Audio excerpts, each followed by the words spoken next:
Hello everyone, welcome to Techavro. Today in this video, I'm gonna show you how to hide Facebook friend list. Before starting the video, please subscribe to Techavro. So, let's get started. For this, you have to open your Facebook. Now go to your menu. Now press on Settings and Privacy. Click on Settings. Now scroll down. In the option of Audience and Visibility, you'll find here how people find and contact you. Press on this. If you want to hide your friend list, then you just have to select here Only Me.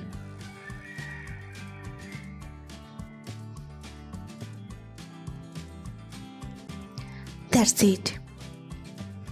So this is how to hide your Facebook friend list. So guys, that's it. You can do this. I think this video is very helpful to you. If it was, then give a thumbs up and hit the subscribe button. And thanks for watching.